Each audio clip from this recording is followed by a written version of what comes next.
Muy atentos a las primeras palabras en exclusiva del nuevo abogado de Daniel Sancho en el programa de 4 en boca de todos. Ya sabéis que actualmente el hijo de Rodolfo Sancho se encuentra con un abogado de oficio que le han puesto en Tailandia, que su defensa en España, encabezada por Marcos García Montes, siga la búsqueda de ese abogado tailandés que pueda llevar allí el caso, y que mientras tanto es este señor llamado Grit Suttanom quien asume las riendas, o quien al menos en teoría las debería asumir, porque tal y como vamos a comprobar, a la hora de la verdad está quedando totalmente al margen, ya que Daniel Sancho no ha mostrado la más mínima intención de hablar con él. Vamos a ver cómo lo cuenta él mismo y vamos a analizar las razones que habría detrás de esta circunstancia que llama mucho la atención.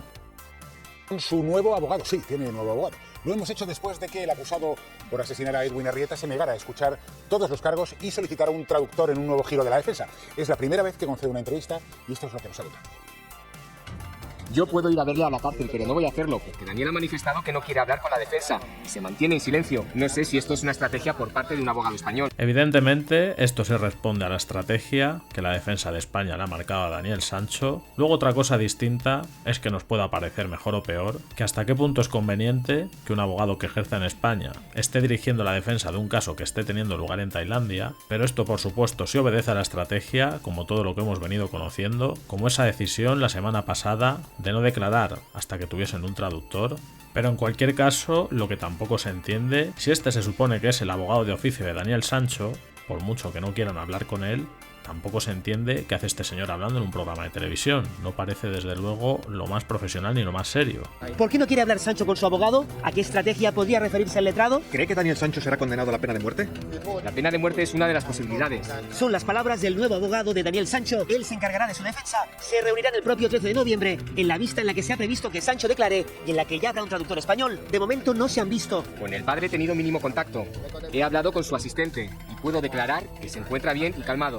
A ver, yo creo que podemos decir sin miedo a equivocarnos que el motivo por el que Daniel Sancho y su padre no hablan con este abogado es sencilla y llanamente porque no se fían de él, porque es el abogado que desde Tailandia les han puesto de oficio, pero ellos quieren contratar a un abogado que sea de su confianza. ¿Que por qué todavía no han encontrado un abogado que les convenza? Pues porque parece ser que muchos de los letrados de allí tienen vínculos con la policía, con las autoridades de Tailandia, y eso no parece lo más conveniente de cara a una estrategia que digamos que va a ir en contra del propio sistema tailandés. Ni parece que ellos se fíen demasiado, ni tampoco parece que los abogados de allí vayan a estar muy por la labor de asumir algo así. Sin comunicación con el joven español, ¿cuál será la línea de defensa del nuevo letrado? Está acusado de asesinato premeditado.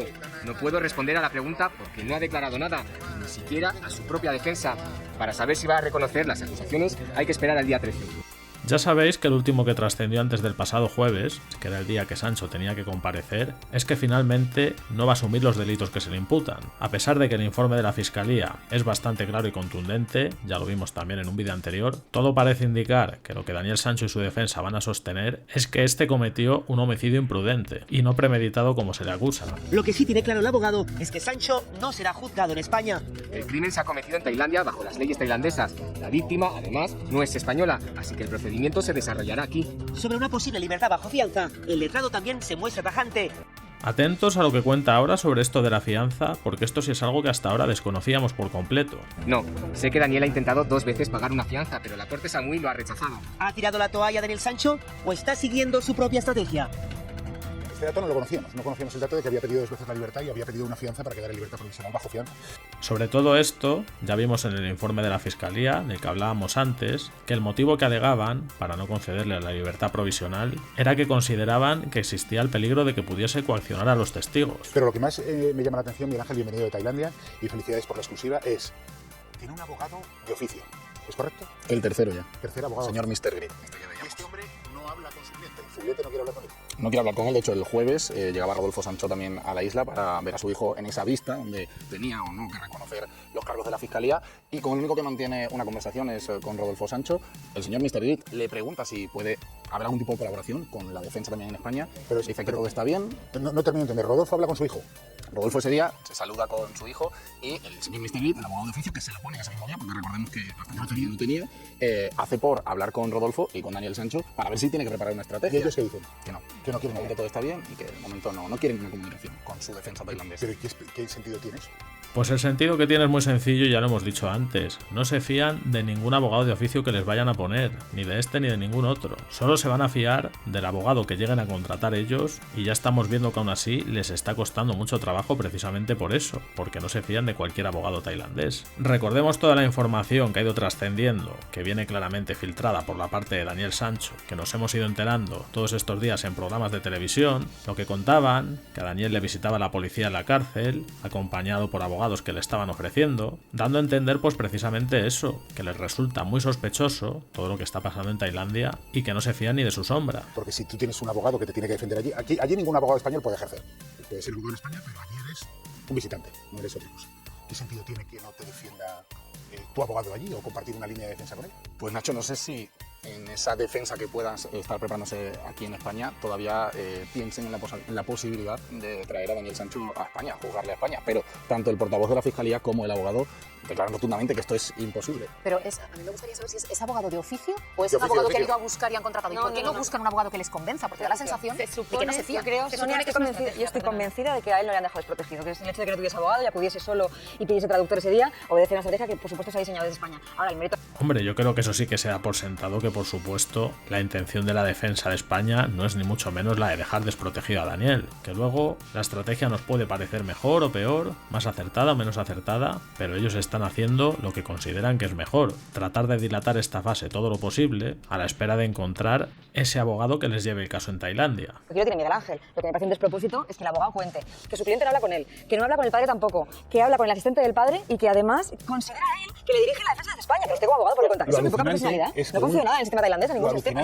Eso es otra cosa y yo creo que en este caso lleva toda la razón, ya lo decíamos antes. Si este se supone que es el abogado de Daniel Sancho, ¿qué pinta hablando en un programa de televisión para una cadena española en lugar de estar velando por los que se supone que son los intereses de su cliente? Por mucho que es verdad que el cliente no quiere saber nada de él, pero en cualquier caso lo mínimo que se espera es un poco de discreción. Es que un abogado español que no tiene ni puñetera idea de cómo es el derecho procesal tailandés ni el derecho penal tailandés, salvo de haber leído algún artículo, esté dirigiendo una defensa de un país que no conoce. Lo cierto es que no...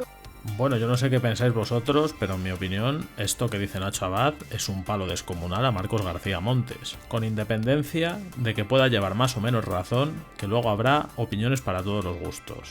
Habrá quien piense que efectivamente que es un error que un abogado español esté llevando la batuta de la defensa en un país que, como estamos comprobando, funciona de manera muy distinta, pero también yo por lo menos quiero pensar que sus motivos tendrán para hacerlo de esta forma. No tiempo, solamente por ir sin abogado y no haber pedido con anterioridad ese traductor que en ese momento no estaba físicamente allí, sino solamente telemático, y han ganado hasta el 13 de noviembre. De momento van ganando algo más que antes. ¿Por qué tiene un abogado de oficio? ¿Para qué requieren tiempo? Para que un extranjero con recursos, para que un Ninguno. extranjero con recursos, sí o sí tendría que... Bueno, extranjero o nosotros Pero mismos, eso es de ganar no tendría un Te abogado lo de ponen, oficio. si tú no lo ¿Por qué? eliges te lo ponen. Claro, y a eso voy. ¿Por qué dejan que les pongan uno tras otro? No les gusta el La abogado de la hipótesis, disculpadme, estrategia. yo tengo esta duda, la hipótesis de ganar tiempo de la familia, que podría explicar todo esto. Yo creo que es evidentísimo que quieren ganar tiempo, pero ya no por nada, sino simplemente porque es que no cabe otra razón, no cabe otra explicación para todas estas decisiones que se vienen tomando.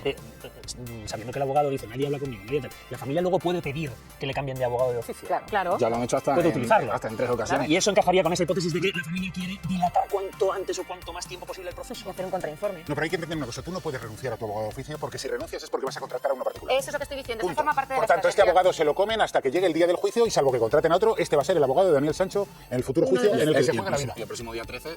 A ver, entendemos que Daniel Sancho y su defensa en España son los últimos que tienen la intención de llegar al juicio con este abogado de oficio. Se supone que la defensa en España y Rodolfo Sancho siguen trabajando en encontrar ese abogado tailandés. Ha trascendido incluso que han llegado a contactar con 3 abogados distintos, pero parece ser que ninguno les ha terminado de convencer. ¿Que es verdad que el tiempo pasa y va jugando en su contra? Pues también, pero al final podemos entender que ellos van a apurar todas sus opciones. Veremos luego cómo les sale. Yo en cualquier caso sí sería un poco más prudente a la hora de hacer determinados juicios de valor, porque da la sensación, por lo que estamos escuchando aquí, a Nacho Abad y a algunos colaboradores que están diciendo que poco menos que Marcos García Montes y el equipo de abogados que está llevando el asunto en España no tienen ni puñetera idea. Y hombre, tampoco creo que sea así. Será la persona que le acompañe sin haber Eso hablado es. con él, sin haber planteado una estrategia y sin saber este abogado, Mr. Grip, si va a reconocer o no. Otra cosa es que Mr. Grip acabe hasta las narices y diga yo me largo y le pongan a otro.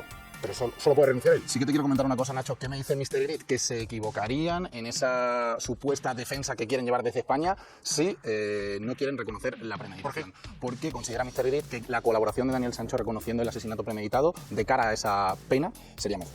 Para mí esto es en realidad el kit de la cuestión. Al final entonces, lo que este abogado, lo que Mr. Grid está viniendo a reconocer es que está más en consonancia con la fiscalía que con su propio cliente. Al final él también está más en esa línea de que Daniel Sancho colabore y que por lo menos a cambio de colaborar quizá consigue evitar la pena capital, mientras que ya hemos visto que Daniel Sancho y su defensa en España pues van por otra línea muy diferente, que es la de no vamos a asumir ningún delito y además vamos a poner sobre la mesa todas las irregularidades que se han podido cometer en el proceso para que el caso se declare nulo. Eso por supuesto estamos comprobando que no es lo que interesa en Tailandia y me llama la atención en este sentido la posición que toma el abogado de oficio. Es decir, que no le condenaría a muerte.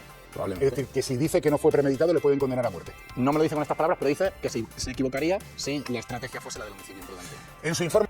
Insisto, o sea que al final el abogado sostiene lo mismo que la policía tailandesa, que la fiscalía y que el anterior abogado, del que también prescindieron. Yo creo que sabiendo todo esto, se entiende perfectamente, por tanto, que ni siquiera se hayan molestado en hablar con él. O yo no sé qué pensáis vosotros de todo esto, sea cual sea vuestra opinión, no dudéis en comentar, dar like y suscribiros activando la campanita.